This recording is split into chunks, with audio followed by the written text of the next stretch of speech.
Kumusta mga kasaliksik?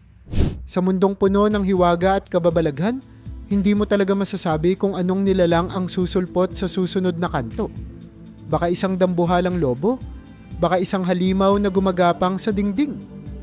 Kaya mula sa higanteng lobo sa bahay na hindi pala aso, kundi isang tunay na gray wolf, hanggang sa trahedya ng blobfish na tinawag na pinakapangit na nilalang sa mundo, ay pag-usapan natin ang sampiong nakakakilabot na nilalang na parang isinilang mula sa bangungot.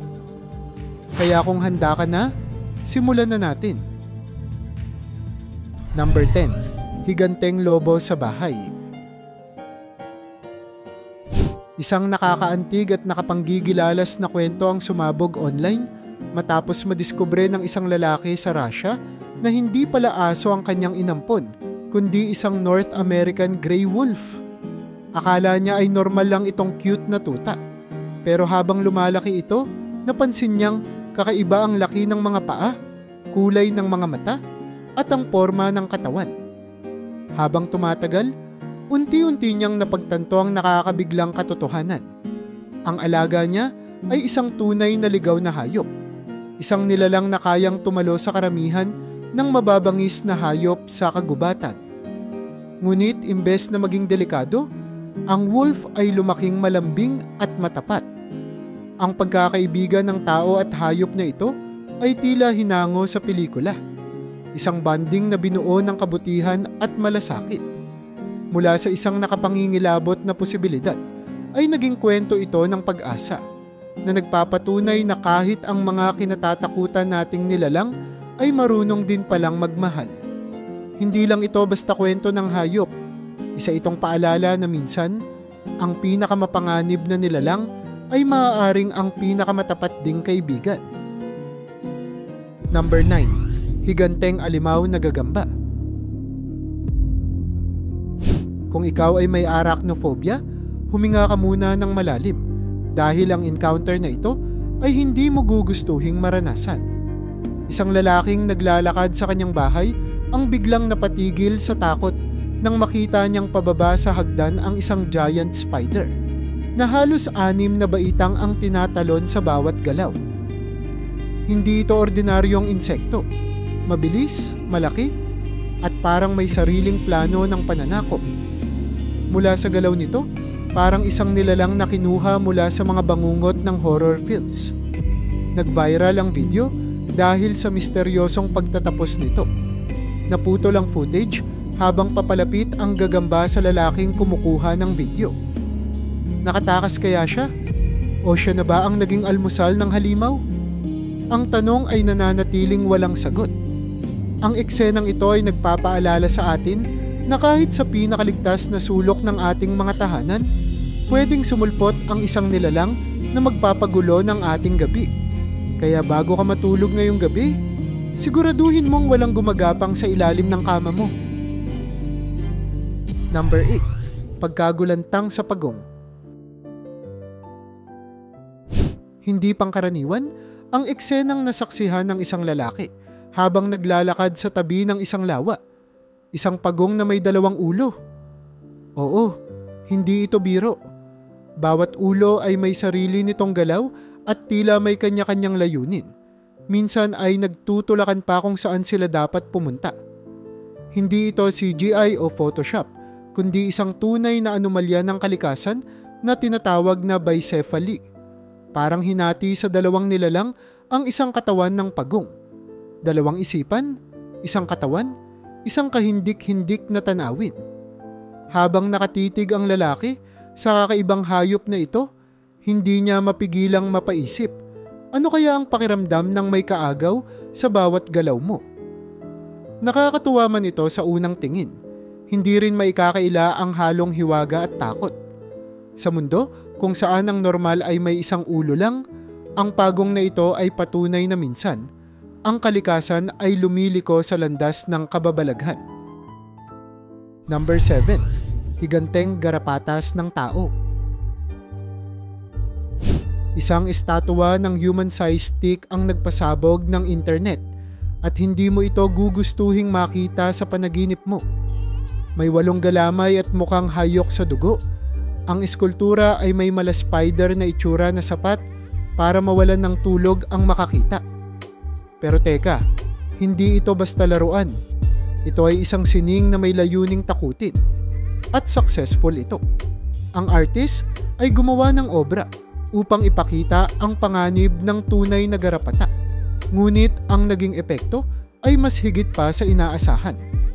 Halos lahat ng nakakita ay napasigaw, napaatras, at napatakbo. Kahit pa ito ay hindi totoong nilalang, ang imahe ng dambuhalang garapata ay nanatili sa isipan ng mga tao. Sa halagang $3,500, hindi lang ito isang piraso ng sining. Ito ay isang panggulat na pangarap ng sinumang horror fan. Ang tanong, sino ang may lakas ng loob na ilagay ito sa harap ng bahay nila? Isa lang ang malinaw. Mission accomplished sa pagpapakaba ng mundo. Number 6. Halimaw sa kalsada. Isang ordinaryong biyahe sa kakahuya ng biglang nauwi sa takot ng may sumalubong sa kalsada. Isang nilalang na hindi maipaliwanag ang hitsura. Mukha raw itong pinaghalong oso at leon, ngunit may kakaibang kilos at presensya na parang halimaw mula sa isang alien movie. Ang dalawang magkaibigan na nasa sasakyan ay biglang kinabahan at tamang-tama lang ang kanilang reflexes. Dahil ang nilalang ay biglang tumakbo, hinahabol sila. Habang umaarangkada ang kotse, halos masundan pa rin sila ng kahindik-hindik na hayop na tila ba ayaw paawat. Ang video ay umani ng libo-libong reaksyon online. At ang tanong ng lahat, ano iyon? Isang mutant? Isang escapee mula sa eksperimento? O isang nilalang na hindi pa naitatala sa siyensya? Ang sigurado lang, ang encounter na ito ay tila kinutkot mula sa bangungot ng sinuman. Number 5. Halimaw sa kubo ng Ukraine. Sa isang liblib na baryo sa Ukraine, nagsimula ang lagim ng isa-isang matagpuang patay ang mga alagang hayop. Lahat ay walang dugo at tila sinipsip ang buhay. Agad kumalat ang takot at ang pangalan ng misteryoso't mabangis na nilalang, Ukrainian Chupacabra. Ang mga magsasaka ay nagsanib puwersa upang hulihin ito. At nang matagpuan nila, hindi na sila muling nakatulog ng mahimbing. Isang hayop na parang pinaghalo ang fox at isang nilalang mula sa impyerno. Mahahabang leeg, malalaking pangil, at matutulis na kuko. Hindi ito maipaliwanag ng mga eksperto. Hindi ito kilala bilang kahit anong species. Ang iba'y naniniwalang ito'y produkto ng eksperimento ng tao. Isang genetic mistake na nakatakas. Ang ilan naman ay naniniwalang ito'y nilalang na matagal nang nakatago sa anino ng kabundukan. Ngunit isang bagay ang tiyak. Ang Ukrainian Chupacabra ay isa sa pinakanakakatakot na nilalang na lumitaw sa modernong panahon. Number 4. Higanteng insekto sa Australia. Isang simpleng araw sa isang nayon sa Australia ang nauwi sa kaguluhan nang may makitang gumagapang sa lupa. Isang 8 talampakang arthropod na kahawig ng dambuhalang millipede. Ang kakaibang nilalang na ito ay may daan-daang paa na sabay-sabay gumagalaw. Tila ba sinasayaw ang mismong lupa habang gumagapang. Parang isinilang mula sa isang horror movie, ang presensya nito ay nagtulak sa buong komunidad na magtanong, ano to? At saan ito galing? Ayon sa mga siyentipiko, maaaring ito ay isang mutasyon ng mga sinaunang hayop na noon ay namamayani pa sa panahon ng mga dinosaur. Ngunit hindi lahat ay kampante. May mga naniniwalang babalik pa ito at hindi ito nag-iisa. Isa itong paalala na ang Australia, bukod sa mga kangaroo at koala, ay tahanan rin ng ilan sa mga pinakanakamamatay at pinakanakakakilabot na nilalang sa mundo. At ang dambuhalang arthropod na ito ay nangunguna sa listahan. Number 3. Anaconda sa ilalim ng dam. Sa gitna ng konstruksyon ng isang dam sa Brazil, biglang tumigil ang lahat ng makina. Hindi dahil sa sira, kundi dahil may lumitaw mula sa ilalim ng lupa. Isang anaconda na mahigit 32 feet ang haba at tumitimbang ng 400 kilograms. Isang buhay na halimaw na may kakayahang lamunin ng tao sa isang iglap. Dahil sa pagsabog mula sa construction, bigla raw itong lumitaw mula sa kailaliman ng kagubatan, galit at naguguluhan. Kinailangan pa ng crane at kadena upang mahuli ang dambuhalang ahas na ito. Isang kameraman ang buong tapang na nilapitan ito at tinahak ang buong haba ng katawan nito habang nakabidyo. Ang eksenang iyon ay parang mula sa isang sinaunang kwento. Ngunit ito ay totoo, malinaw at kinunan sa video. Ang chain giant anaconda ay patunay na may mga halimaw pa ring nagkukubli sa ating mundo. At minsan, ang pagtatayo ng tulay o dam ay nagigising sa kanilang mahimbing na pagkakatulog. Number 2. Alahas na medusa ng mundo ng ahas. Sa mundo ng mga ahas, iisa lang ang reyna at ang pangalan niya ay Medusa. Isa siyang Burmese python na may habang umaabot sa 26 feet at timbang na halos 300 pounds. Sa kanyang 7 taon pa lamang, siya na ang kinikilalang largest captive python in the world. Pero hindi siya basta-bastang ahas sa hawla. Siya ay isang superstar sa loob ng Edge of Hell Haunted House, kung saan siya'y itinuturing na buhay na alamat. Kinakailangan ng 16 tao para buhatin siya.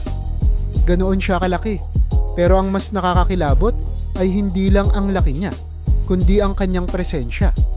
Sa tuwing gumagalaw siya, tahimik ang buong paligid.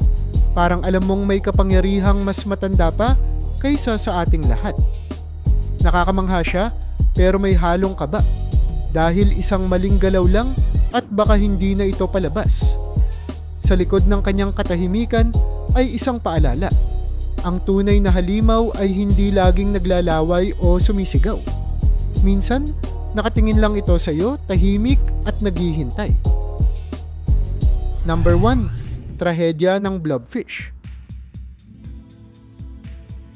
Sa bawat listahan ng pinakapangit na hayop, laging may isang pangalan na paulit-ulit na lumulutang, ang blobfish. Pero alam mo ba, ang tinatawag nating pangit ay bunga pala ng ating sariling kagagawan. Ang blobfish ay likas na nabubuhay sa ilalim ng karagatan kung saan napakataas ng pressure. Doon, siya ay may matibay na katawan at hitsurang hindi naman kaiba sa ibang isda. Pero kapag iniahon sa ibabaw, nawawala ang kanyang forma. Literal na natutunaw ang kanyang katawan. Kaya siya ay nagmumukhang gelatin na may muka. Ang trahedya ng blobfish ay hindi lang kwento ng itsura, kundi ng pagkakaintindi natin sa mga nilalang ng kalikasan. Tinawag siyang pinakapangit, pinagtawanan, naging meme.